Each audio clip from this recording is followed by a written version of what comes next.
Hi, my name is Nicholas Reed. I'm an Academy Award-winning documentary filmmaker, and I was very fortunate to get to see a film called Two Distant Strangers by the incredible Travon and Martin. Gentlemen, congratulations. This film has come out of the BLM movement, which obviously has completely opened up so many conversations. And this film is so powerful, and its balance of seriousness with humor and entertainment and inspiration really, I fell in love with this film. So I'm really, really excited to have Travon and Martin and ask them how this came about. Gentlemen, great job. Thank you. Thank you so So much. much. Thank you. As a documentary filmmaker, one of the things I love to find in a subject, if I'm emotionally going to commit to it, is I want to bring light into the world. And what that means, when you see the film, you feel like you've grown, you feel like you've learned something, and it also inspires you. And this film, Two Distant Strangers, does all of those things. So I'm super excited to get into asking some questions. So, guys, first of all, congratulations. I absolutely love the film. Incredibly powerful, beautiful execution. So many questions. But I guess the question I want to start with first is the story. The story is very, very serious. I thought I knew where you were going with it. I loved it. I was enjoying it. I was laughing. And then I'm like, I know where you're going. And suddenly there was this twist, which we won't get into for those of you who haven't seen the film. We don't want to ruin it. And then there was this twist, and you got me. And I was like, ah. So what I'd love to know a little bit about is like the story. Obviously, kind of where the story's from, kind of is pretty obvious. But what I loved about it was that you managed to layer in this narrative structure, and the structure itself was interesting, right? It's not a traditional A to Z story structure. You layered humor into it, so I was always entertained. So you were educating me and entertaining me at the same time. Then you got me with a twist. So what I really love to know is a little bit about where the story came from, how you decided on your structure, how you thought about the humor, so you kept it real, but you didn't get too heavy. Then I really want to ask about the twist. So let's not give the twist away, but I'd love to know in the process how you suddenly came up with the twist, which I thought was excellent. Yeah, so I mean, thank you so much. The story originated from just what I was feeling last summer during all the protests and everything that was happening, around George Floyd and Breonna Taylor and Ahmaud Arbery, and the feeling of repeating the cycle of emotions you go through, as a Black American when you see those stories, is kind of what steered me towards the Groundhog's Day style or trope. And it came to me, and I was watching the news, and I was after one of those like long days, and I was processing what I was seeing, and I said to Zaria, this feels like the worst version of Groundhog's Day ever. And then that kind of sparked the idea of like, what could I do with that creatively to express that feeling in some type of artistic way? And so from there, it kind of became just this bug in my head of like, I need to do something with this. And then I told Martin about it, and he immediately was like on board with us doing it and making something with it.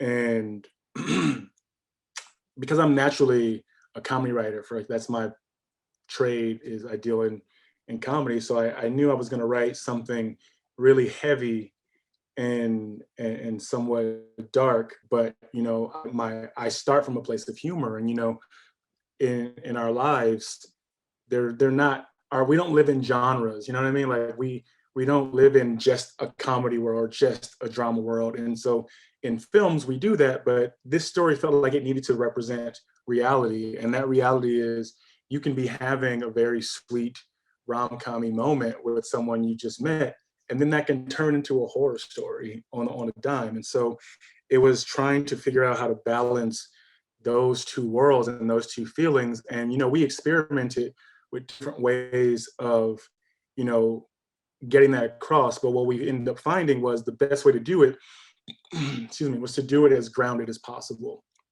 to make it as real as possible. And in doing so, I think that's how we were able to make the comedy and the the dark drama work together in a way that feels like if there's a balance. And so in doing that, the original first draft, the ending was much darker. It was much darker, and it ended, you know, before you've seen it. So I'll say it ended before the hopeful part. That's there now, because at the time it was a reflection of how I was feeling when I wrote it, which was much more hopeless. And so after everyone read it, everyone still loved it, but everyone felt really sad at the end of it when they got to the end of the script. And so, we talked about how to get that same feeling across, but also leave people with something hopeful to take away. And that's how we end up with the ending that you see now. And so the twist of it all, I knew was there from the beginning. And the execution of it was something me and Martin came up with together. And in trying to make Andrew's character feel, a little more human, but also not trying to humanize him, and to give him a little more layer, even in a short film, to give his character a little more layer based on what he represented. And so that's how we landed where we landed with that, the twist, the way it actually executes, because it was always there. There was always that twist, but how we ended up executing it was like born of multiple conversations of like, how do we do this in the best, coolest way possible? And me and Martin just kind of figured it out. I think actually I've misspoken, because as you've spoken there, I think actually the twist that I'm thinking about is actually a different twist. So in fact, I think we should actually be talking about the two twists. wait, wait, which, we can edit this out. Which twist are you talking about? Oh, well, we'll talk about that afterwards, because Okay. ruin it for people. But there's a moment where I'm like, okay, I didn't see that coming, and then there's another moment. So I Okay, guess yeah. there's two twists. So all right, twice as much praise for that. Now the other I wanted to talk about too is the color palette, right? Because the color palette of the movie itself, to me, is also significant, because you talked about the balance of humor, reality, and optimism.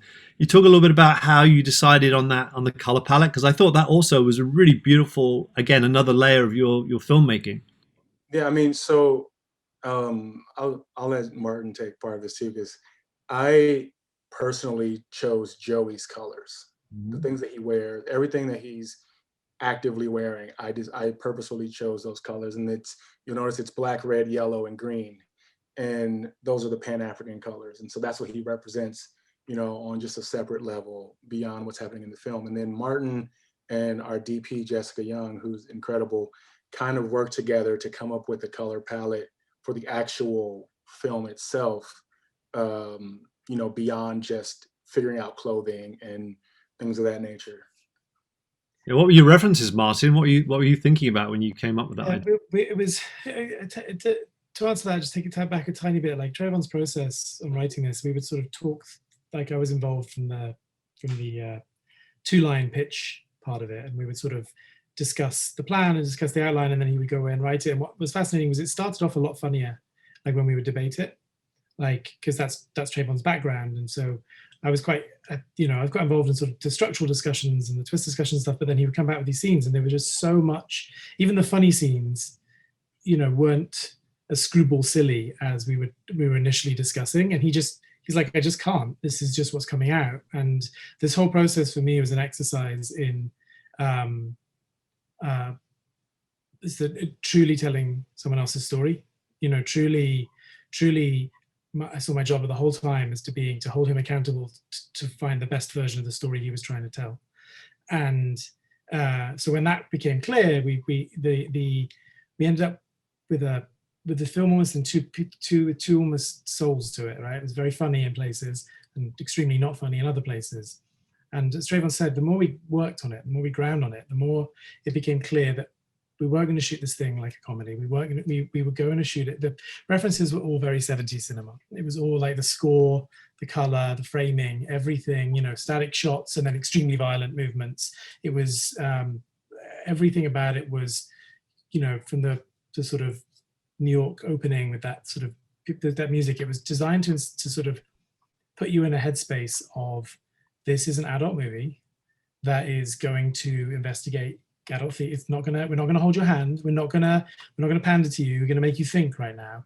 But we're also extremely confident that we're gonna do it in a way that's gonna entertain you.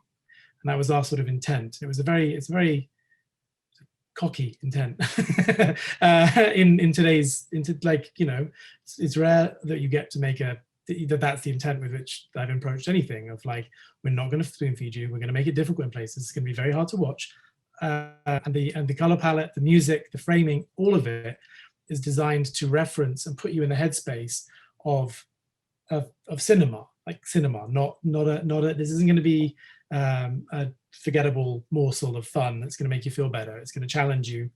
And, you know, so all of our references as we were digging through were, you know, actually, and one of the classic modern ones was obviously Fruitvale Station.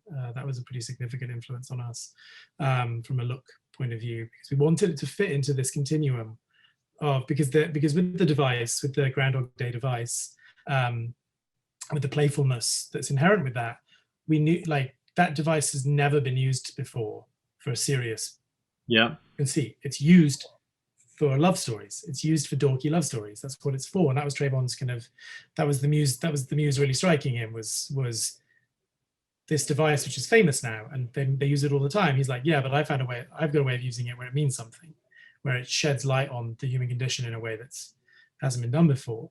And that's where all of the visual design came from. Basically, all of the visual planning, and all of the home stuff with Zaria, everything shot with the girlfriend, everything shot either statically or with studio camera moves, and everything with the cop is aggressive and scary, and all of the camera work is inspired by a lot of the old classic sort of 70s movies, and we didn't use modern toys. It was all very classic, you know. So that was the vibe.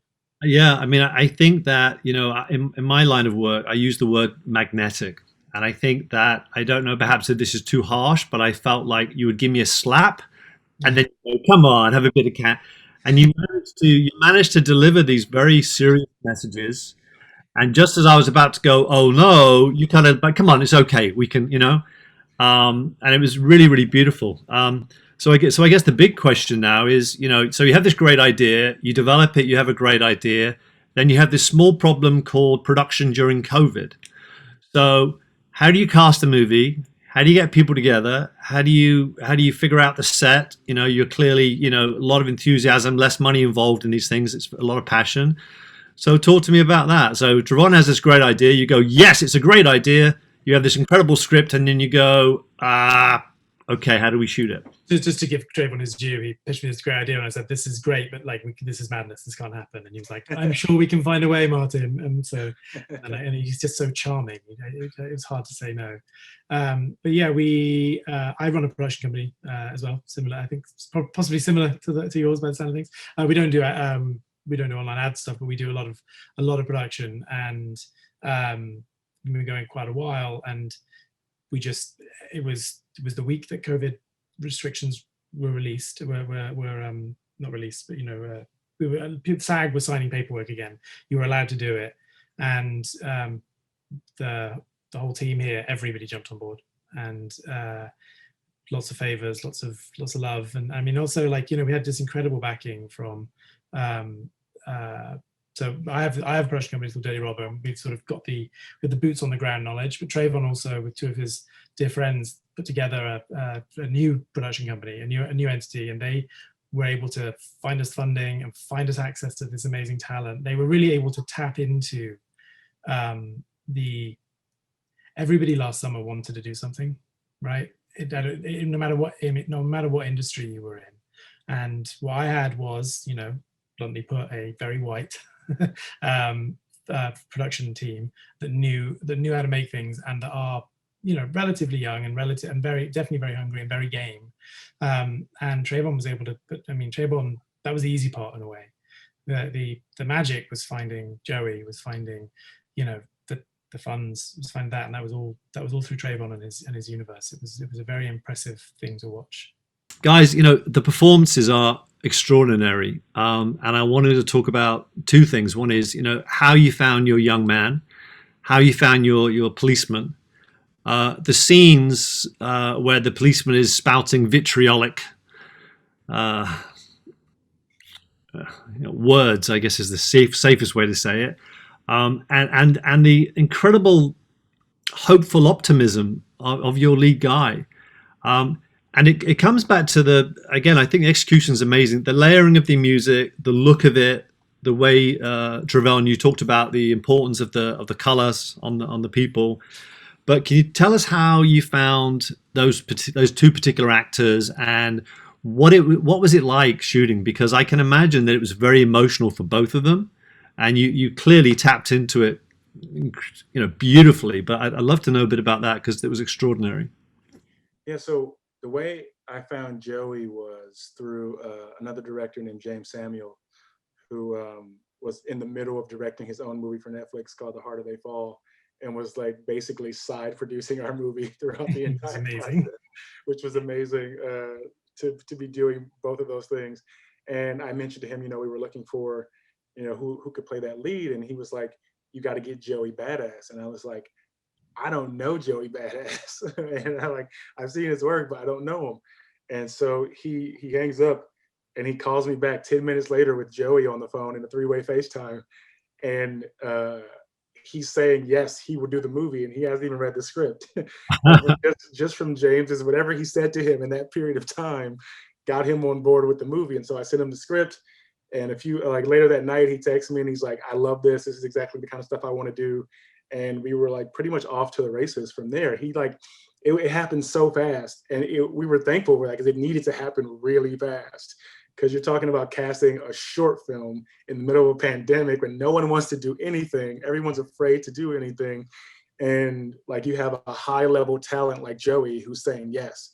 And so from there, we immediately started, just going through the process of Martin working with him on the script and the character, and us doing rehearsals with him, and just getting him to dig into who Carter actually is, because he's so different from Joey's natural persona, and he's so different from every character Joey's played on any of the shows he's been on.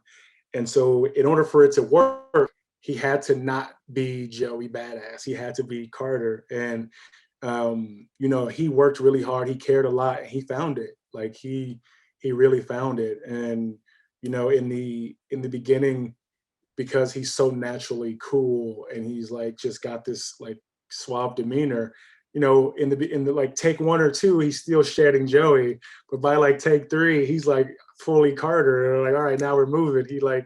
He lets it all, he takes it all off, and he found the character to the point where he didn't really have to do that anymore either. And with Andrew, I've known Andrew for a few years, and when the idea first came to me, he had texted me about everything that had been going on, all the protests and everything, and he was like, if there's anything I can do to help or anything you need me for, let me know. And I was like, well, it's funny you ask, because I think you'd be perfect for this cop role in this movie that I'm writing. And he said, yeah, before he didn't even read the script, he was like, I'm in. And then he read it and he said the same thing. Like, I'm absolutely doing this, and I'm so glad you asked me to do it.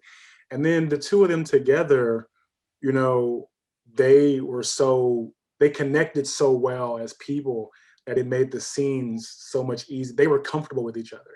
So it made those scenes easier to film, but they were still difficult. Like when we were filming the first death scene, it was really, really quiet on set. It was really quiet when Martin would cut on one of those scenes, and people were like, really, it looked like what you had been seeing on the news. Like it looked like things you'd seen before. And so it was really triggering and traumatizing for people to kind of like go through. And we had to make sure Joey had enough time between, takes and between just all of it so that he could process it, because he was having, an emotional time doing it as well. And, Martin really made sure that, everybody was okay and everybody was good before we just plowed through these really heavy scenes. We weren't trying to rush through them, even though time was very much of the essence. It was still like everyone's mental state and sanity had to remain intact for us to get through this, even though we were making something so traumatic. I don't know if you want to add anything, Martin. Yeah, I mean, they also led from the front. Like I knew from day one that we had something special between them. Andrew's extremely experienced. You know, he's worked for Christopher Nolan. He was in Tenet. He was in Watchmen. He was in Perry Mason. I mean, he's worked for a long time and at a very, very high level. And he carries himself with that confidence. And he is a true artist. And he's often asked to channel some pretty difficult. Like, this is not his first time playing a character with this kind of difficult, which is quite a difficult thing to find. But whilst he has his process, and whilst it's quite difficult for him, I think, to reach some of those places, he also is a leader. He's a natural leader and teacher. And this was Joey he'd done Mr. Robot, but in Mr. Robot he very much played himself, or a version. No, that's not fair. He didn't play himself, but he played a character that was somewhat close to who he is. Whereas this is a character we're asking him to be, a sort of true, adorable everyman. And Joey Badass Goes to Washington, I joked at one point. And Andrew really, created that space. They were very safe together. They were very, we had rehearsal days. We rehearsed the violence, a lot, obviously, to get it right. And it culminated for me in a really kind of a moment that's in the film. It's a very small moment that you'd never understand without knowing it. But for the first death, when Andrew's choking Joey out, that we shot that in downtown LA. The whole thing was shot in downtown LA, pretty much. And downtown LA, the sidewalks are not pleasant places. They are, they're very, very heavily trafficked and very, very disgusting. And we had a sanitary team come out and clean where we were going to be doing it. But you're talking 2 hours of cleaning over 60 years of not the opposite. And they were so comfortable with each other. And in the end, you see, like, at the very end of it, Andrew's pushing Joey's face onto that floor, and Joey's mouth and his lips and his tongue is all on that floor. And they are so in the moment together. And they're so safe in this thing that afterwards I was like, you didn't have to, like, you didn't have to kiss the floor. And he's like, yeah, I did.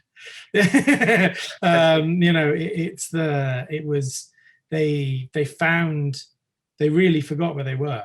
And they were real for each other, I think, because they were safe with each other. And it was still awful. Like, it was really, I think in some ways it was almost more unpleasant for us watching than it was for them doing, because they had a sync with each other, which we didn't have. We were, so it was a very, from the first day we shot, the climax for the ending between the two of them, and we were like, oh gosh, thank you, universe, thank you for these two. And Zarya as well, of course. I don't want to,